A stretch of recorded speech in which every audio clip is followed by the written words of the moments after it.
Hi guys, welcome back to my channel. But if you are a new watcher of my channel, have never seen my videos before, I'm Elodie. I am 15 years old. I usually post curly hair videos or skincare videos or just anything random that I like to post. I usually post every week, but if you know me and you watch my videos, you have not seen Elodie for 3 weeks. Where has she been? I will explain. So, first week I had a party. It was insane at my house.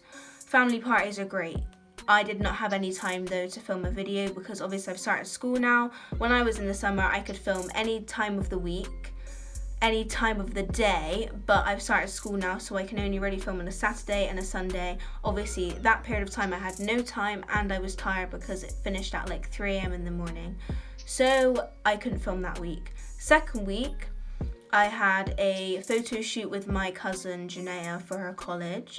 And third week, I did film a video. If you have my post notifications on, which you should turn on right now, it's right by the subscribe button. It's a little bell. You should press it so you know exactly when I post and you can be the first to watch it. But anyway, I did post a video. It was a Get Lit With Me video with my friend Liv. I filmed it, I edited it, I did it all. It was going to be up, but it was copyright. I know I'm so dumb. I thought that it would not do copyright and not block the video, because so many people on YouTube have done it. I just thought, okay, well, it doesn't do it for them, so why should I have bad luck? But obviously I did, so whatever. I thought that it was only going to not give me money, like it wouldn't let me make money out of the video, which I was okay with because obviously I like making money, you know. But I mean, if it's the sake of me posting a video instead of missing another week, I'm okay with that. I was kind of prepared for that anyway, but it blocked it. Everyone was like, I blocked it, so I just had to delete it. I cried for a little bit, but now I'm here. So today I'm going to be talking about my new hair color. I have dyed my hair yet again. Yeah, I know. How many times have I dyed my hair on this channel? Only twice. It is kind of the same color as last time, but just a lot lighter. You can't really see it in this lighting because it's nighttime right now, so the lighting isn't on point. But I'm not going to explain necessarily how I dye my hair because I don't dye my own hair. My cousin dyes my hair for me. She's not a professional. She's never dyed hair before. I trust her. She does a great job. I don't really know how to dye hair, so if you want to watch a video on that, there's probably some other videos on YouTube, but stick around because if you have curly hair, I'm going to show you how I keep my hair from getting damaged when I dye it. Obviously, when you have curly hair, it takes very, very little to get damaged, and obviously same with straight hair and other textures, it's easy to get damaged, but it's more noticeable in curly hair or afro-textured hair because your curl pattern will change depending on the things you do. So like heat straightening, curling, dyeing, anything like that, anything that will alter the natural look of your hair will damage it. So obviously I used to get so incredibly bored. I wanted to dye my hair so bad, but I was scared, so I had to do a lot of research, and I'm here to share this research with you, and I can 100% guarantee that it works, and I have not noticed any damage in my hair. So let's just get straight to the video because it's been the longest intro ever, and you know those YouTubers that just take long? I never wanted to be like them, but look at me now. Anyway, let's go. First of all, you can't just walk into the drugstore, so Superdrug or in America, Walmart or whatever, other shops you go in and just pick up, you know, Rimmel London dye, L'Oreal dye. I don't really know the other dyes, but you can't just pick that up based on just, oh, that colour looks nice, I'm just gonna get that. You can't do that. That's the annoying thing, but there's a reason. In normal hair dyes, for straight textures, they include so many harsh chemicals. The aim is to not provide moisture in your hair. The aim is just to change the color, to get something that is especially for your hair. So the two that I recommend is Dark and Lovely and Creme of Nature. But I prefer Creme of Nature just because it lifts the color more. I have, the last 2 times I dyed my hair was with the Creme of Nature hair dye, and I feel like that one works way better than Dark and Lovely, but these two are made for afro-textured or curly hair. They don't lift as intense as normal hair dyes. I've dyed my hair, I think this is the 4th or 5th time I've dyed my hair. Obviously there's no damage. My hair is popping, my hair is shiny, the curls are tight. Look at that. no damage. They will ensure that your hair is moisturized and it won't have ammonia in or all those harsh chemicals that will result in changing your curl pattern. So that's the first step that I suggest that you do when you pick up a hair dye.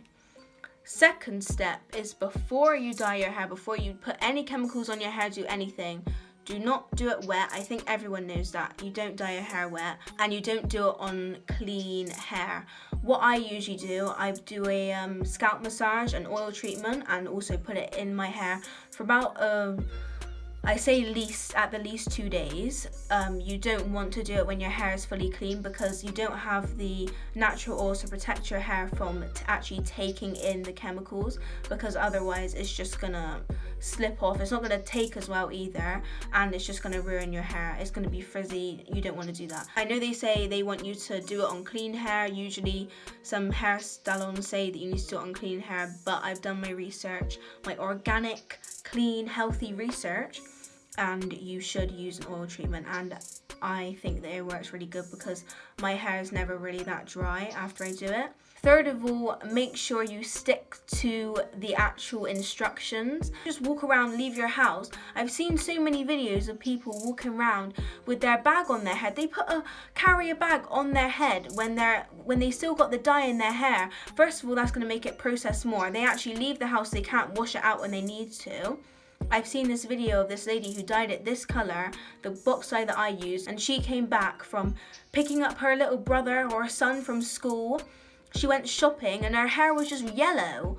And you can't do that. You need to make sure that you stick with the time. I think the time on mine is 20 minutes, so I just leave it on for that. But I usually wash it off just before. I think it's 25, so I do 20 minutes.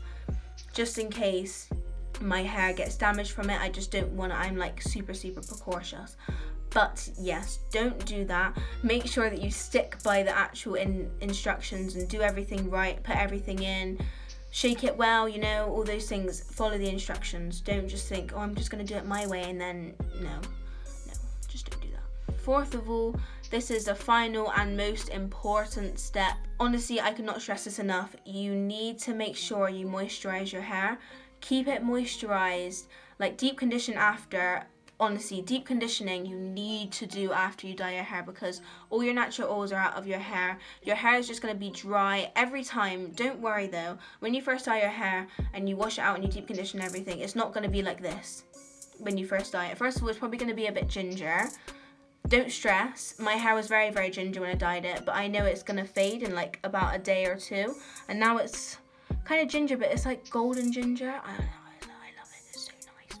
But yes, so your hair's probably going to be a bit dry after you first dye it, but don't give up. Keep moisturizing because that's going to make so much of a difference of how your hair is going to turn out a few weeks after you dye it, because you might not notice it at first.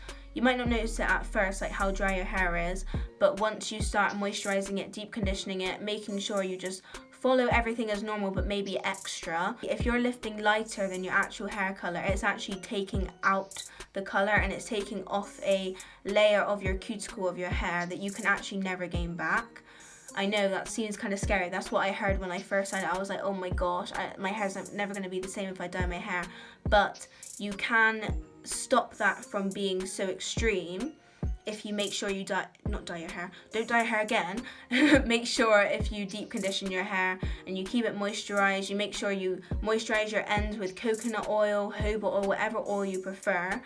And yeah, you need to just make sure you do that because otherwise your hair is just gonna not look good. Your curl pattern might even change if you don't moisturize it that well after you dye it.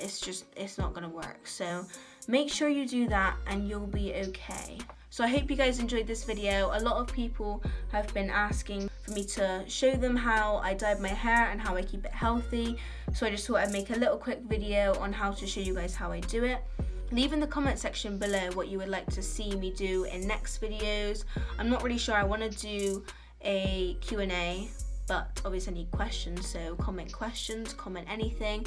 My social medias will be down below. So I will see you guys next week, and I will make sure I see you guys next week. My YouTube videos will be a priority now, and I'll make sure that I don't miss so many weeks because I love talking in front of you guys. So I hope you guys again enjoyed this video. I will see you next week.